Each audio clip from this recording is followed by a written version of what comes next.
whereas the Rogersville City School System is officially turning 100 years old this year and is celebrating that fact on today, October the 28th, 2023. And whereas the school system is a pre-K through 8 one-school system located within the city limits of the town of Rogersville, and has distinguished itself over the years as an outstanding educational institution. And whereas the original building was the Oddfellows Female College, built in 1849, and became the Synodical College in 1892, and was purchased by the town of Rogersville in 1919.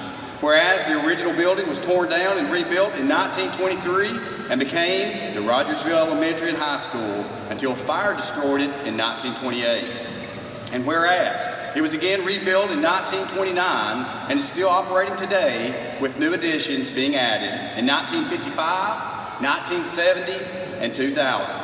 And whereas the high school, part of the system, ceased operations in 1950 when the Rogersville High School opened in 1950, serving all of Hawkins County.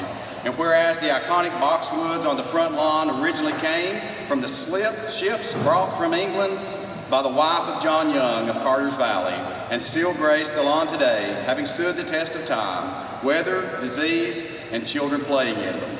Now therefore, I, Jim Sales, Mayor of the town of Rogersville, do hereby proclaim October the 28th, 2023 as Rogersville City School Appreciation Day, and urge all former and present students and the entire citizenry of the town to show their thanks and support to the current and former staff for 100 years of a job well done. Would you please direct your attention to my right as Mayor Jim Sells presents Superintendent Edwin Jarnigan with the proclamation.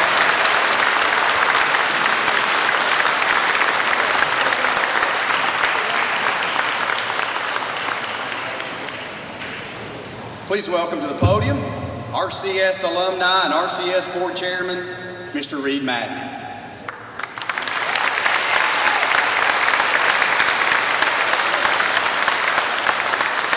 Good morning, everyone.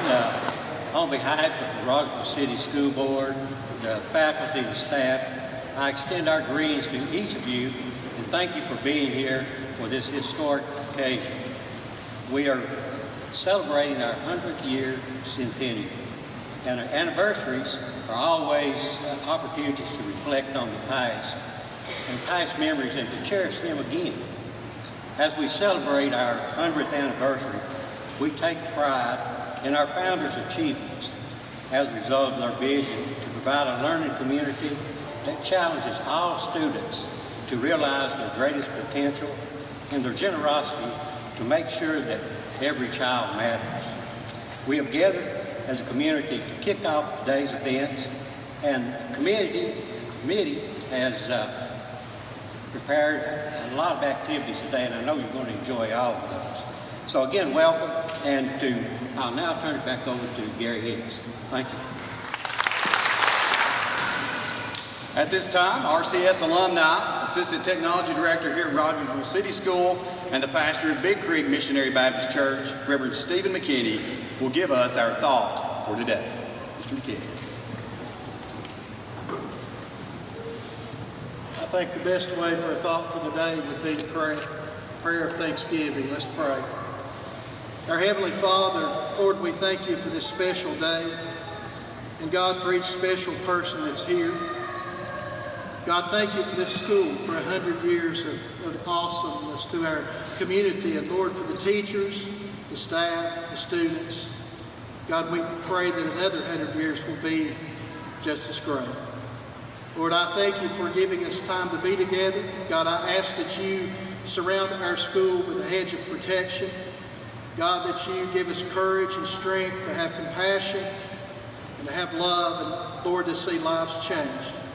God, we thank you. We ask that you bless each one that's here. Give us a special day, because, God, you brought special people together. In your precious and holy name we pray, and amen. Amen. Joy, peace. Whoa. Please stand as the Cherokee ROTC, under the direction of Chief Gary Stidham, presents our colors. We will now be led in our pledge by District State Senator, Mr. John Lundberg. Reason. Arms.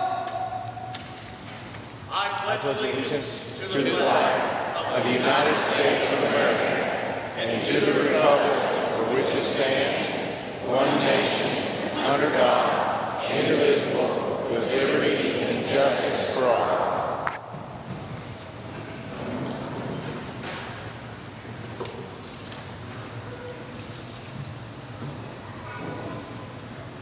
All right, please remain standing as RCS 6th grade student, Miss Hadley Ewing, performs our national anthem.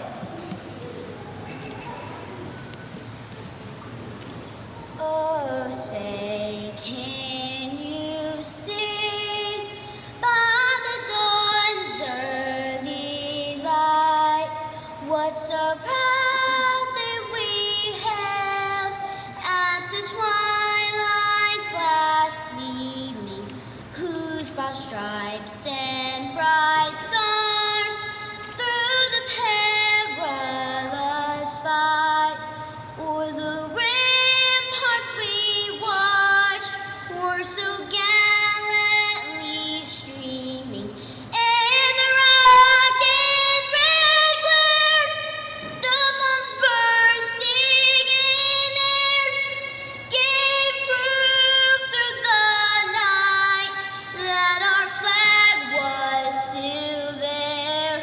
Oh, say does that star-spangled banner yet wave o'er the land of the free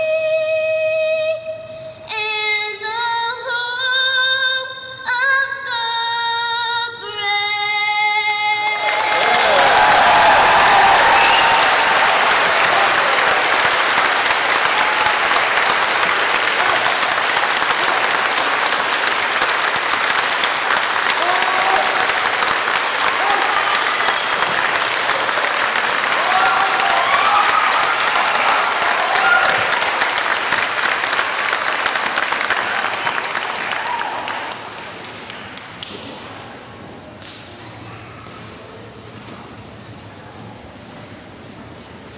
You may be seated. Now I know why they didn't ask me to sing the national anthem this morning. Wow, that was amazing. Well, good morning. I'm Gary Hicks. I'm the technology director here at Rogersville City School, and also I moonlight as the 9th District State Representative in all my spare time, and it is certainly an honor to be here, and it's certainly an honor as I look out across this audience to have each and every one of you all here today. And I know for some of you all who actually attended school here, I know it's a very special day, and so we hope that we can make it just that for you, your family, and your loved ones. At this time, I'd like to recognize a few folks that are here with us today. Back in 1923, when Rogersville City School was dedicated, it was done so, and I want you to think about this, it was done so in the memory of the brave Hawkins County soldiers that had just gave their life in World War I. So with that, I think it's fitting that we begin today's recognitions by asking each and every veteran to please stand to your feet so that we can recognize you and certainly give you the applause that you so rightfully deserve. Would you please stand, veterans?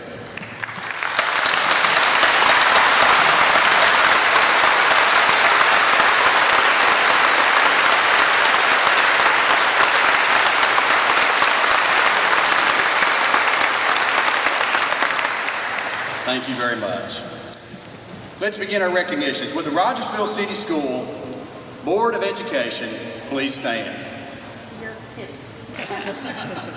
Let's give them an applause.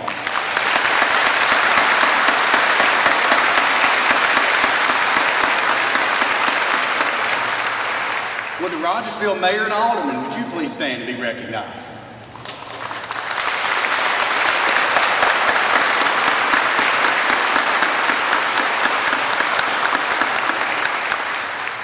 I know we have some Hawkins County officials here this morning. Would you please stand and be recognized this morning?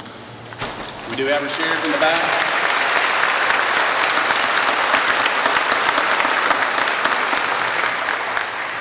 Would our state and federal officials please stand?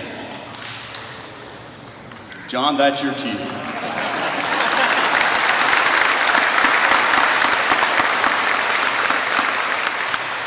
And for me, here's the fun part. Would our current Rogersville City School students, would you please stand and be recognized? All students, please stand.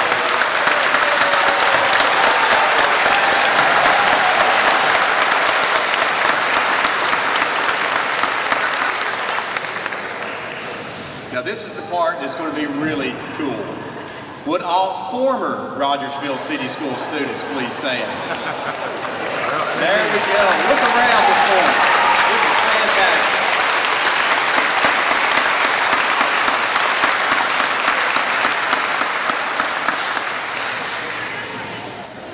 At this time, we're going to ask some of our former directors to please stand and be recognized. We're going to start with Mr. Bill Walker. Would you please stand and be recognized?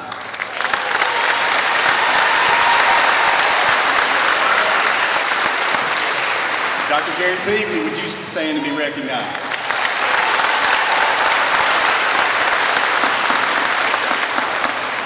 Miss Rebecca Isaacs, would you please stand and be recognized?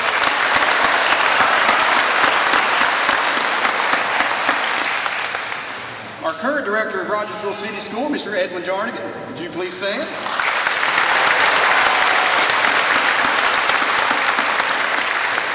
We have our principals, Mr. David Hartsook, and assistant principal, Miss Lindsay Davenport. Would you all please stand?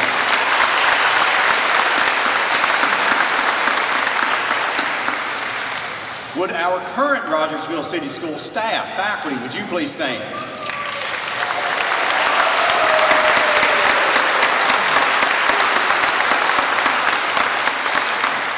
And another one of my favorites, if you're a former faculty or staff, would you please stand?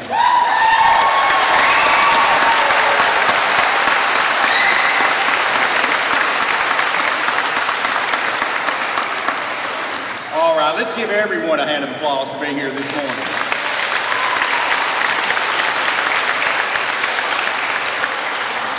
All right, at this time, I'm going to ask Senator Lundberg to join me back at the podium. All right, well, what a treat it is for me to introduce our next guests.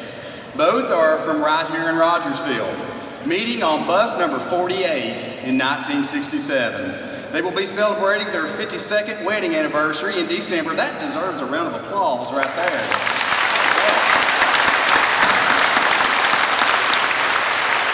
Again, that will be in December of this year. We're proud to say that they are two of Rogersville City School's very own. He began his radio career at age 13 at WRGS radio station here in Rogersville, before graduating from Rogersville High School and moving to Nashville to work at WMAK Radio, the city's top-rated station at the time. Later, he moved to the home of the Grand Ole Opry, WSM AM 650, while working at WSM Radio.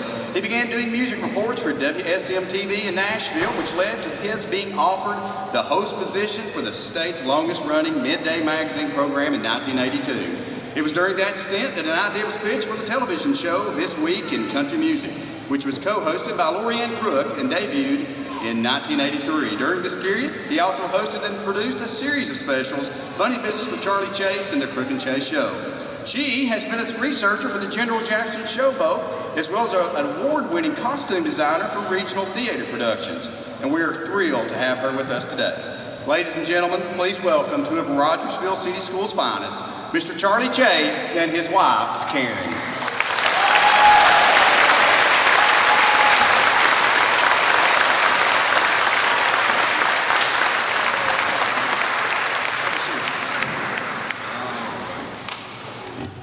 First of all, I'd like to ask anyone who wasn't asked to stand to please stand. I am Charlie Wayne from the class of '66 at Rogersville City School. And I'm Karen Moles from the class of '67. You're right after me. Yeah. Now, we are honored and thrilled to be asked to be a part of the celebration of the 100th anniversary of the school. And we were asked to come up and share a few memories of our days in school here. And we came up with a bunch because we both take Prevagen, okay? And we may as well start at the beginning, don't you think, Karen? Yes. All right, fire away, girl. Well, I want to start the first day of first grade, fall of 1959. We were so excited. You know, the kids were just running around everywhere, and they had on their new best priest clothes. But it came time for the moms to leave, and there were lots of kids that didn't want their moms to leave, so they started to cry. Well, my mother had told me that she would come back and get me, and I believed her, so I didn't cry. That night, when she came to pick me up, she was crying because I didn't cry. Yeah. Now, there were some kids that didn't really want to come to school. They weren't ready. And the best memory of this is Vicki Cross. Anybody know Vicki? Oh, yeah. Okay. Hold your applause while we hear the story, okay? Okay. She didn't want to go, and we saw Mr. Cross pulling out in the family station wagon with Vicki hanging on the back. Now, we don't know how far they went before he noticed that she was there, but I think Vicki did finally get the hang of things, but never will forget that. Oh, I know. And we have so many wonderful teachers to thank. And with love and respect, we remember them. And they spent a lot of time getting to know us. They spent a lot of time come visiting with us and wanted to make sure that they could encourage us to be the best we could be. And I can tell you right off the bat, for me, it was Hawkins, Wolf, Blankenship, Hennard, Morrell, got a story about her coming up, Wallen, Long, and Stubbs. Karen had many of those same teachers, and I cannot tell you what a wonderful job they did working with us back in the 60s, which honestly a little bit easier then, but their attention to us was really super. Wow, you remembered all that. Yeah, thank you. Another plug for brevity. Yeah, thank you.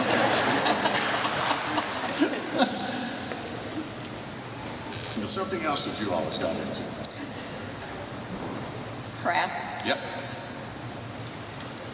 Well, no, there was something before that. I have props. Oh, that's right. You brought it. She said she brought a surprise. I can't wait to... Does anybody know what these are? Yeah, This one is a flutophone. They're word tonettes. And they started a program here so that we could all learn a little bit of music and hopefully be inspired to maybe go on to the band or take piano lessons or, you know, something like that. And, okay, let me You gonna see. try this? I'm going to try this. All right, here we go. I never could understand what this bell was for. Okay. It's for show. Let her rip.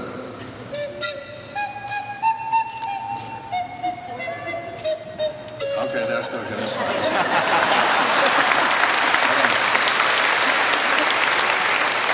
Well, it's quite evident you guys are starved for entertainment this morning. What about, you think we can dance to it?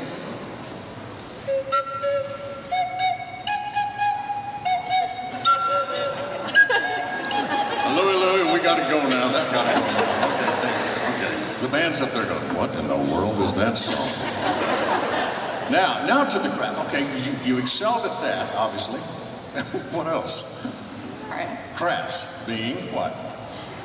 Well, on rainy days, we could go outside. You know, we felt bad about that. But there was nothing but a little glue, some construction paper, and those little stubby scissors that they couldn't solve. Right, and remember Thanksgiving? For those of you who go back that far, on Thanksgiving you had the opportunity to put together this wonderful Native American vest, okay? And it was made from a bag from the white store. And we were so proud of that. By the way, I saw on the way up, I read the paper, and there's Mr. Bobo, I know you had an article from John Stapleton about being matinee class. How many went to matinee when they were in school? Yeah, we see it. Larry Elkins, I'm not surprised by that. But yeah, and nowadays, I checked, they don't call it going to matinee anymore. It's called detention. So at some point, not doing your homework became a felony, apparently. So we do have reasons that you should go to matinee. Obviously, you went to matinee for something you did do or didn't do. Is that right? Well, for something you did, does anybody remember when the teacher had to leave the room? Yeah. She always left somebody in charge, somebody to take names. And at one time or another, somebody laughed, somebody spoke, and got your name taken. Now, the only person who did not ever get a matinee ticket for that was Adelaide Pearson, because nobody knew how to spell Adelaide. She got by, didn't she? And then, of course, there might have been other reasons that you didn't do your homework. Stayed up late, right? Well, Waiting for the weather forecast. Yeah. You didn't do your homework because you were hoping for a snow day. Right, and there was one January, I can't honestly remember the year, but there was one January, it snowed so much here that we were out the entire month of January. We did not go to school. We we broke for Christmas. We didn't go back to like the 1st of February because it was so much snow. And, that was nice to be off, but then we thought, oh my goodness, we are going to have to go every Saturday and every day during the summer until school starts again. And then some sweet soul decided it was an act of God. So we didn't have to go. Hey, to the cafeteria. You don't have to show your plate to the teacher anymore, do you? Seriously, when we're in the early stages, we would have to show our plates to the teacher before we could, because you need to eat some of that, Wayne, you really do. No, I don't, but yes, you do.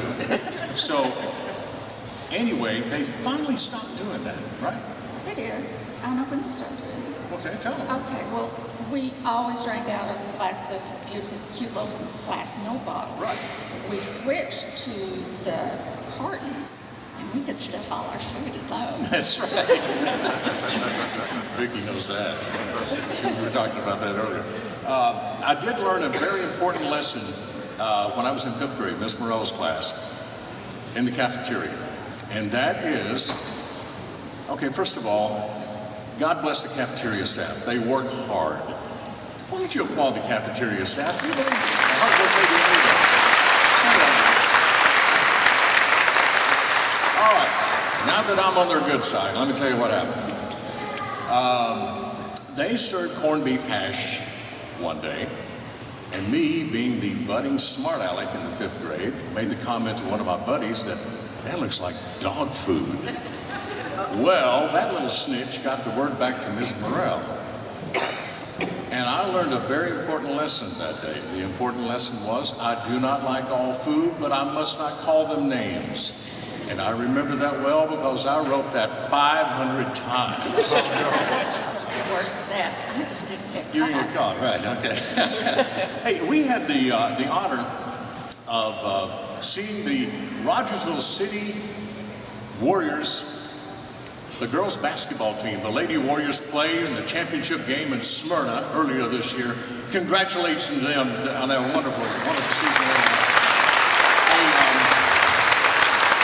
Karen and I were there, and we didn't want to bother Coach Jackson because she was working with the team, but we were close to the cheerleaders, so we got a chance to visit with Coach Russell and the cheerleading team over there. And as a matter of fact, Precious Moments here was a cheerleader back in 1966, okay? Excuse me, let me turn over Exhibit A for you, just a moment. I was a cheerleader in the 7th grade and the 8th grade, but all during 6th grade, the girls that wanted to try out, we practiced.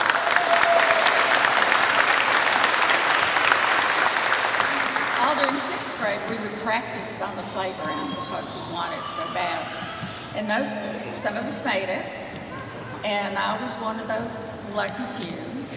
Now, we didn't have a coach, so we were kind of on our own, And most of the time, we didn't have a chaperone when we went on a bus trip. We were so lucky we were such good little girls. But anyway, the uniforms, did you mention that yet? Oh, no, I haven't talked about the uniforms yet. Our uniforms were made by our mothers. You got them, your mother made them, or you had one handed down from a sister, or borrowed it from somebody. They were red and white corduroy with little gold skirts. Came down below the knee. Yeah.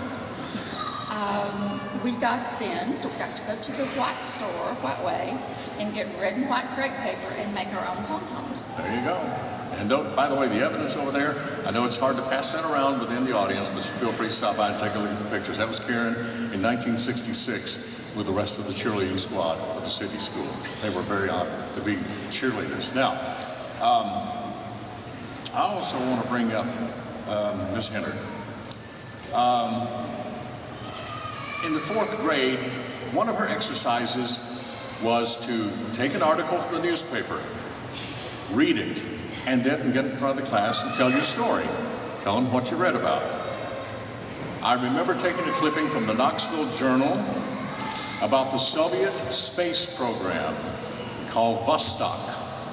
It's before Sputnik and all that stuff, but after Sputnik, but Vostok. And the agency was Tass News Agency. And they reported, honestly, that their recent Vostok space flight had successfully crash-landed in southern Russia. Crash-landed successfully in southern Russia. Can you say propaganda? Ms. Hennard said, let me see that. And I handed it to her, and it's, okay, fine, sit down. But I will tell you this. A moment for me was when Lori Ann Cook and I were hosting Music City tonight. We're at Opryland, USA. We had 1,200 people in the studio audience. We were live throughout the United States and Canada. Had some hairy-legged country singers on the show and all that, fine. But the big star for me that night was Ms. Hennard. She was sitting right there on the front row watching the show. And there was a lot of love and mutual respect that night. And I'll always remember that because she taught me about public speaking, and there I was at the pinnacle. And Ms. Hennard, God love you. Appreciate it. Well, 100 years for one organization, and after 100 years, it would be interesting to find out, or take a tally, how many doctors and lawyers came through this school. How many nurses and teachers, managers, business leaders, first responders. Disc jockeys. Disc jockeys. Disc jockeys. some great songwriters, and at least one physicist that I know of. And at the end of the day, you think about all this, and you know, we're just really lucky. We get to call this sweet, beautiful town and this sweet school, we get to call it home. And it's great to be back home. Thank you for allowing us to be a part of the celebration. Have a great day.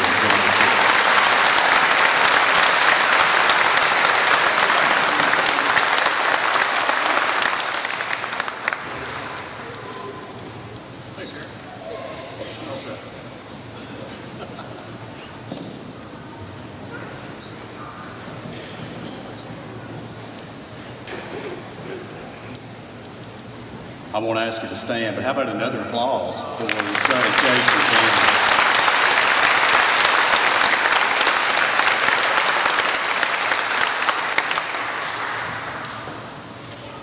All right. Our next guest certainly needed no introduction as well. He is an alumni of Rogersville City School and is the former congressman of the 1st Tennessee Congressional District. Unfortunately, Mr. Bill Jenkins is not able to be here with us today, but he certainly sends his regards and congratulates Rogersville City School on its many accomplishments and joins us all in celebrating the 100th anniversary of the school. So we certainly do miss the congressman this morning. All right. Our next guest is a rock star here at Rogersville City School. Now, we've known this for a while, and this year the state of Tennessee recognized that much when they named Miss Missy Testerman as Tennessee Teacher of the Year. Please welcome to the podium, Miss Testerman.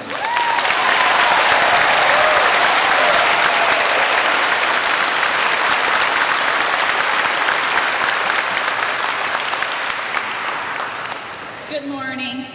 Being Tennessee's 23-24 Teacher of the Year has been a humbling honor that I cannot explain.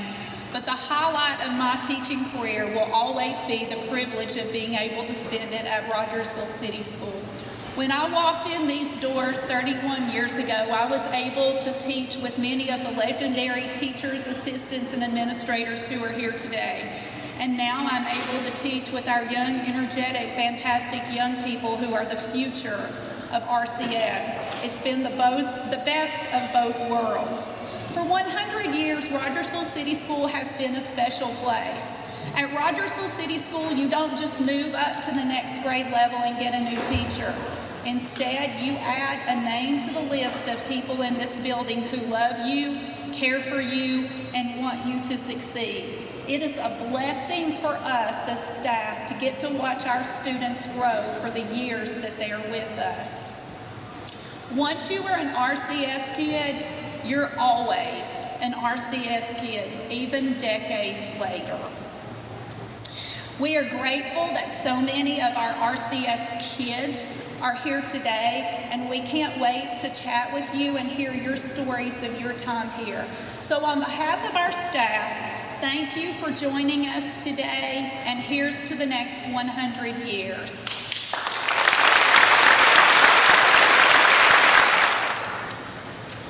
At this time, the RCS Music Club, under the direction of RCS music teacher Beth Jarnigan and accompanist Charlotte Webb, will perform Seasons of Love.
As we near the end of our program, we have asked RCS alumni, Cherokee High School library and media instructor, and now RCS parent, Mr. Chad Laster, to provide a historical aspect on today's celebration.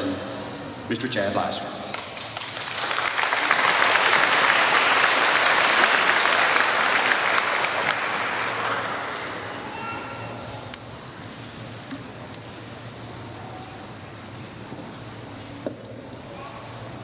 Thank you. I wish to thank Director Edwin Jarnigan and other distinguished guests for being here today also. I'd like to welcome back all the alumni and many of you here.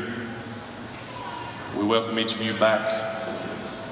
Seeing this brilliant assembly now before me, with today's present circumstance of celebration, we must first pause to recognize the working heart of a great nation that is still teeming with patriotism. We reflect back on days of those early men who gathered in the great halls to declare independence, to create a land of the free and the home of the brave. 247 years now passed, and our motherland has now taken rank as the greatest nation of all the earth. The Constitution of our nation has granted more benefit upon mankind than any other parchment bestowed upon our intellect. The question now, just as our fathers before us asked, is how to preserve the principles of this lasting document and ensure that these graces showered upon us by it are passed to those who live after us. If we take serious inquiry into these matters to see how the great architect has blessed this land so abundantly, we may yet learn to avoid the same fates of those mighty nations of antiquity who have perished. Our merciful Creator has provided such blessings our way, and we must act to preserve our country from the perils of darkness that threaten our republic. Have we not seen in recent times the results of unbridled liberty that oversteps the bounds of reason? Our freedoms are coveted by all, but the vileness of many tyrannical rulers threatens those very freedoms. Our ancestors fought against such ideological oppressors many times across the ages. But the same question persists. How do we preserve the principles of our Constitution? Perhaps this is better answered by the Reverend J.D. McCabe in 1849, who spoke at the laying of our very original cornerstone of this building. Reverend McCabe stated, "The people must be educated. The seeds of virtue and intelligence must be scattered broadcast over the country. The common school must be erected in every neighborhood. It is to these that the lovers of the constitutional freedom, the friends of law and order, must look for the protection and perpetuation of our free institutions." So entirely and profoundly were the fathers of our country impressed with this truth that in their communications to Congress, they urged it as the first importance. Reverend McCabe continued by quoting our nation's most well-known war hero, General George Washington, who said, "There is nothing which can better deserve your patronage than the promotion of science and literature. Knowledge is, in every country, the surest basis of public happiness. To the security of a free constitution, it contributes in various ways by convincing those entrusted with the public administration that every valuable end of government is best answered by the enlightened confidence of the people, by teaching the people themselves to know and value their own rights, to discern and provide against invasions of them, to distinguish between oppression and the necessary exercise of lawful authority." In his farewell address to the nation, Washington again declared, "Institutions for the general diffusion of knowledge are objects of primary importance to the nation." James Madison, the father of the Constitution, remarked, "A popular government without popular information or the means of acquiring it is but a prologue to a farce or a tragedy." Thomas Jefferson argued that governments derive their just powers from the consent of the governed. Education makes that consent possible.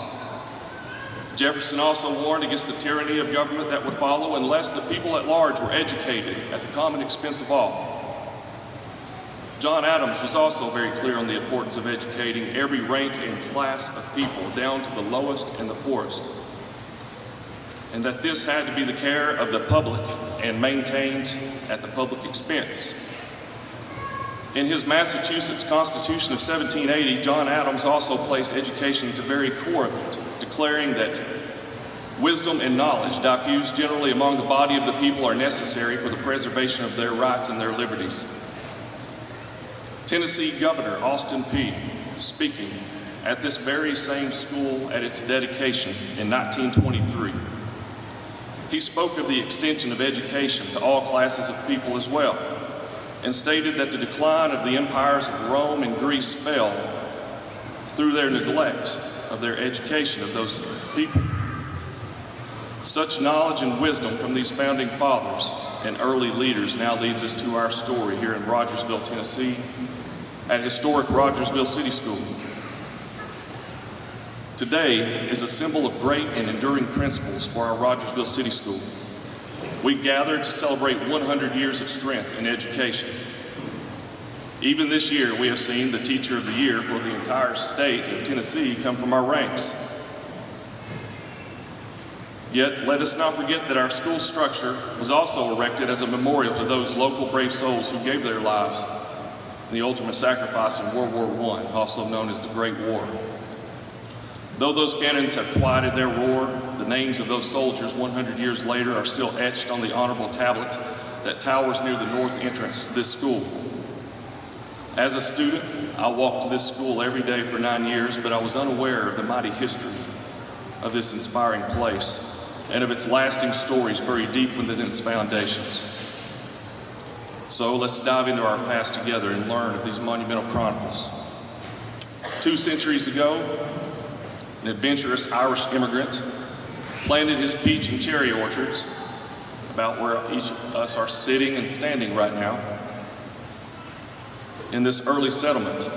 Our present school in town of Rogersville, born from his, Joseph Rogers. Rogers arrived here when our area was known as Spencer County in the newly formed state of Franklin, before later becoming Hawkins County, North Carolina, and ultimately Hawkins County, Tennessee. Now we all gather on that same plot of land where Rogers grew those orchards. Just as the fruit trees sprung from seedlings to maturity under harsh conditions of those days, so has our local frontier land and its people surmounted obstacles to advance our people's movements within our educational system and families. We arrived now to the year 1849, and the Oddfellows Lodge purchased this 66-acre parcel from Matilda Nall Rogers, the daughter-in-law of Joseph Rogers, for the purpose of building the Rogersville Female Institute. This parcel once contained these old orchards. After clearing the land, the original cornerstone was laid July 4th, 1849 by the lodge, and the institute was opened in 1850. Broadway Street, now in front of the school, was built not long after. It was originally known as Institute Avenue, then College Avenue, then Broad Avenue, and finally Broadway. The Reverend William Jones was the first principal at that institute. This facility gained fame and recognition throughout many states. The east and west wings were added to the old school in 1853, though the interior of the east wing, the original east wing, was not completed until 1863.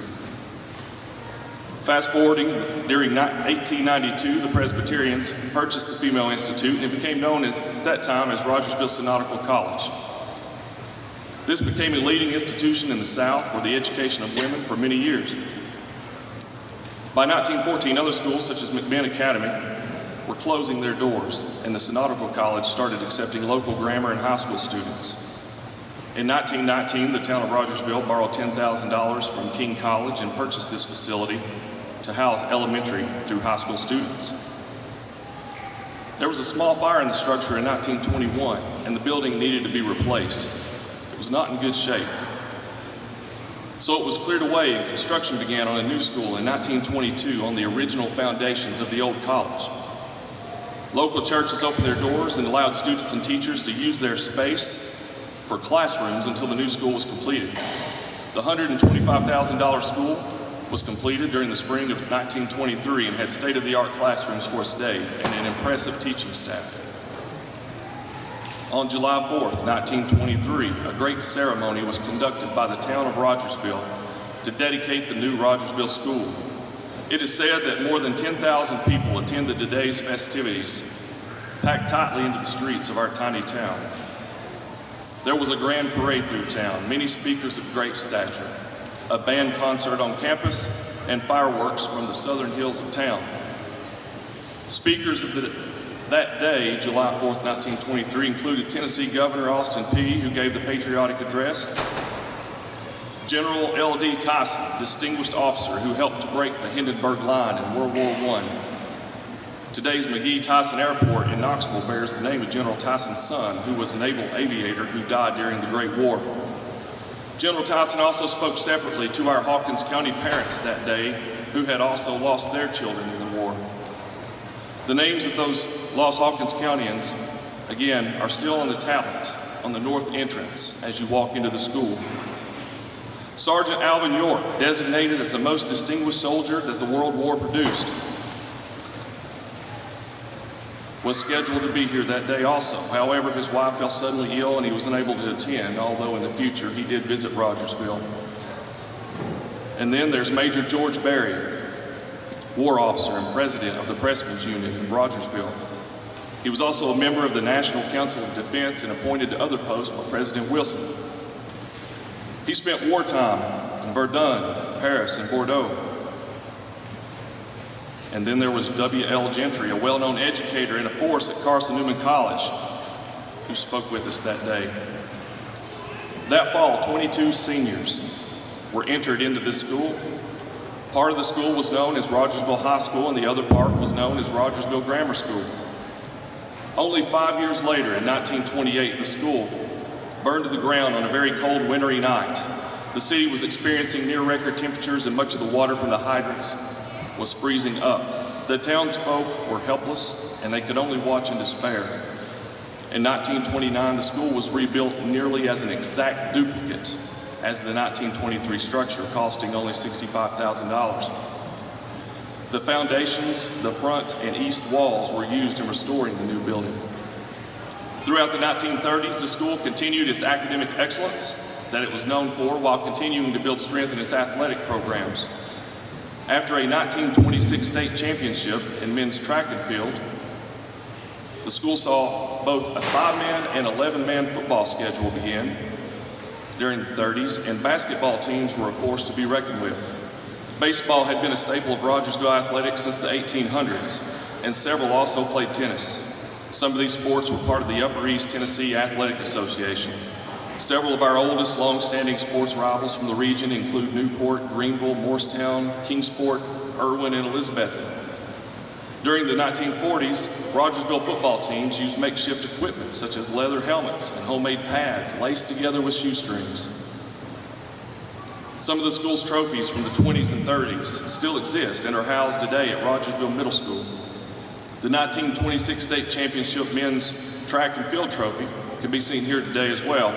It's on display in the Ben Cunningham Library here on campus. It is the only known state championship title of any kind, which makes it unique in that aspect. After the city of Rogersville weathered much of the Great Depression years of the 1930s, it experienced an era of growth during the 1940s. Not only were businesses in the area beginning to bounce back stronger, but the enrollment numbers of the school increased. The growth was so significant, there became a need for a separate high school. After collaboration between Rogersville City and Hawkins County Schools, the county school district began construction of a new separate Rogersville High School, which opened in 1950. Although this alleviated some of the congested population of Rogersville City School, the Rogersville City School enrollment continued to climb, and a $122,000 14 square foot addition was added in 1955, known as the West Wing, complete with a new cafeteria. 15 years later, the East Wing was constructed in 1970 to accommodate further enrollment numbers, and this wing contained also the new Ben Cunningham Library. The final expansion arrived in the year 2000 with a massive 46,000 square foot, $7 million construction on the south side of the school, complete with the latest technology, modern classrooms, and this new gymnasium.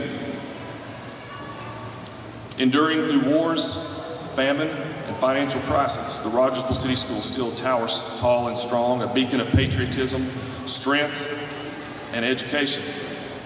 I still recall those sounds of music from those bygone grammar school days, beating with America the Beautiful and the Star-Spangled Banner.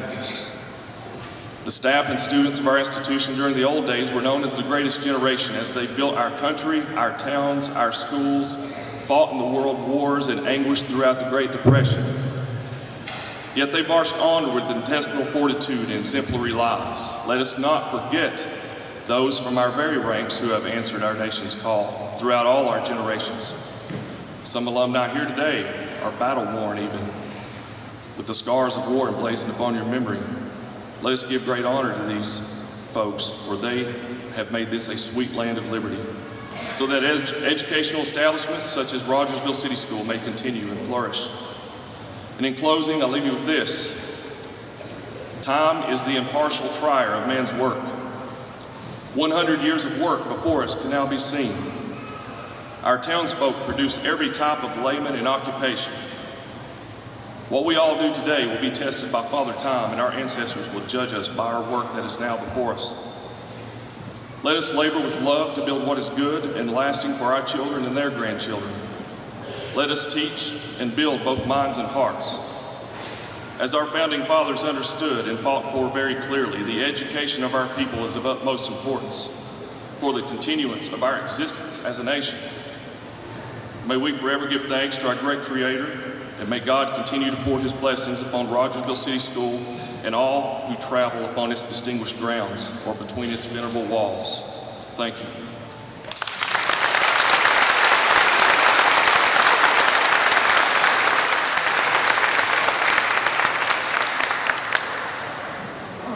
Excuse me. I'm Edwin Jarnigan, the director of Rogersville City School, and it's an honor for me to stand before you today. And I'm in closing, so some of you are really glad to hear those words. I think we need to give our host and MC, Mr. Gary Hicks, a round of applause. Mr. Hicks, please stand.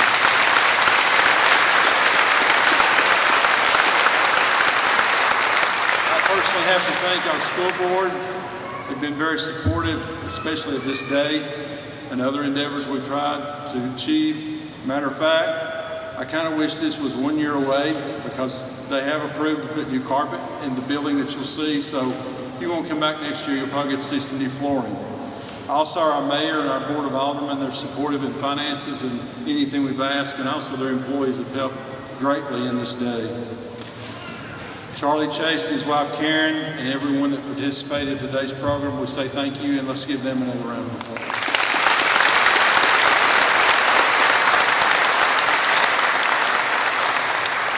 This would not have been possible. I'd like for the RCS staff and volunteers to please stand. It's helped with this day. Please stand, RCS staff.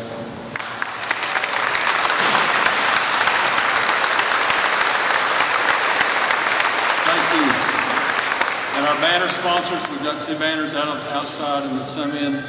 We were able to purchase all of our students a t-shirt to commemorate this day, also our staff. And also, there's 1,000 cupcakes down there in the cafeteria that they helped buy. We've got one special guest here that's kind of been recognized, but not. I'm going to ask Ms. Vicki Knox to stand.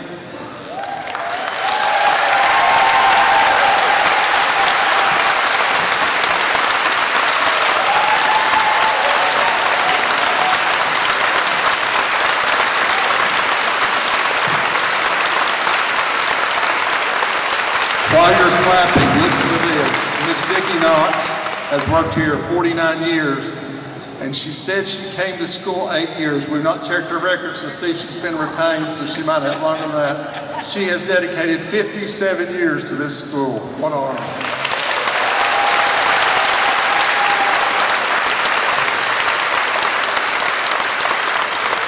Now for the good time, what to do. I want you to stop by downstairs and look at the Lego replica that Braden Brown, Gavin Gray, and Luke Price put together. It's wonderful. It's a replica of the school. We have free refreshments in the cafeteria. We have school tours that you can go on. There's memorabilia in the library, and if there's long ways to get there and an easy way is to go through the cul-de-sac, and we have someone manning the doors at the end of the library. A lot of good things that you'll like there. Music's on the front lawn, food trucks in the cul-de-sac, and I didn't ask Mr. Charlie Chase, but could you hang around for some pictures? Charlie Chase will hang around some pictures, and also Chad Laster's got a timeline that you need to pick up down there on the table. It sums up a lot of this. So with that, I say, I think it's Gomer Powell. Thank you, thank you, thank you. Thank you for being here. Y'all go enjoy the day.